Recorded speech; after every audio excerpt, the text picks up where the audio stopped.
This is the demonstration for the UBio Pro or Pro Lite.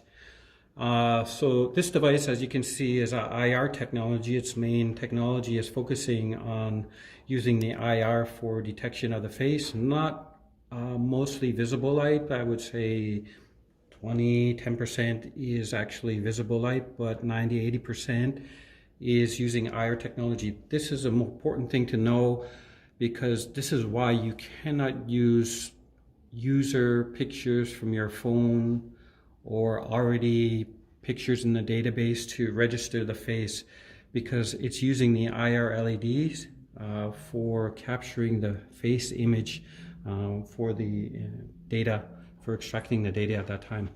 So I want to just say a few notes here about the Pro Lite. You have the circle here. This is just a general guideline where your face should be for optimal performance. There will be places you can go outside the circle. I would say about this half of the screen, you will still get detection, but the optimal detection is inside the circle. So just a quick demonstration. My face is not fully in the circle. So first, we're going to go through the registration process of the face and go into the admin menu, user, add a user, going to get the next available ID, which is 2. And then you have all of the user options for the fingerprint, face, password, or card. And we'll start with enrolling the face. And a standard process within 50 centimeters. And as I said before, it's 5 templates per face. I will start the process, and there's going to be a guidance of in the center of the screen where you should tilt your head slightly. You can do it without it, but for optimal registration, you should follow the guideline of the outline where to angle your face when taking the picture. Look directly at the screen. So put your nose in the center crosshairs, move up slightly, different angles.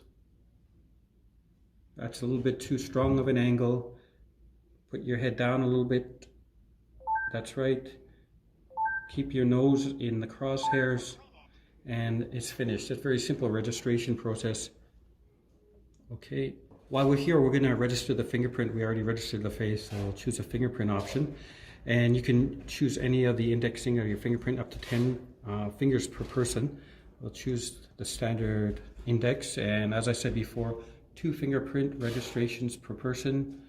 And if the quality is okay and matching and it doesn't store the image, it will just store the extracted template of those images. And while I'm here, I'm going to do a password. And then also I'm going to register a card. And the important thing now is choosing the authentication type. They're all grayed out, so none of them are choice. So you can have the choice of using any one of them. Card, fingerprint, face.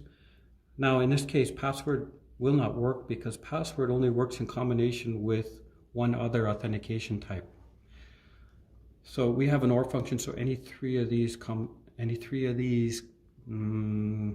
authentication types can be used.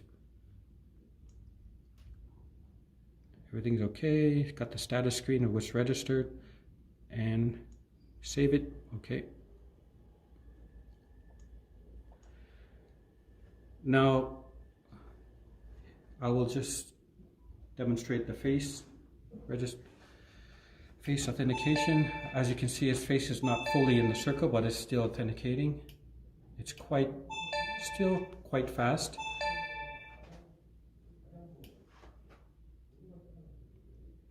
And I don't need to bend my knees or stand up. It's mounted at the optimal height for detection. Go ahead. One more time. And then we have card, register to that person, and then fingerprint as well.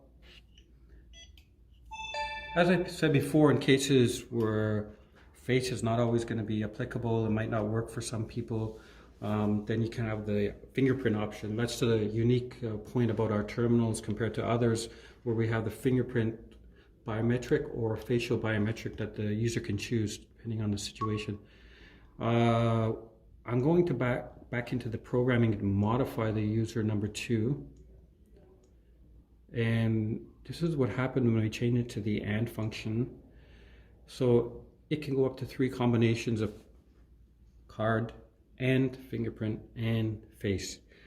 As I said before, it's giving you a higher security level in some installations, and if you can actually choose in the software to have during specific times of the day to have this kind of functionality. So example, 9 to 5, you want easy card access, you can have card only, or after that period it will automatically change to, say, the combination fingerprint and face. So that's a nice function to have.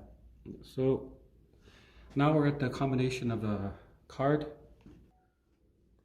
Okay, now we'll demonstrate using the card first, and scan the card, and then it'll prompt turn on the light for scanning the fingerprint, and then the face. You're already in front of the device itself, so you shouldn't have to move, just put the face already. So you had the face first, card, then fingerprint. So it's a combination of those 3 types.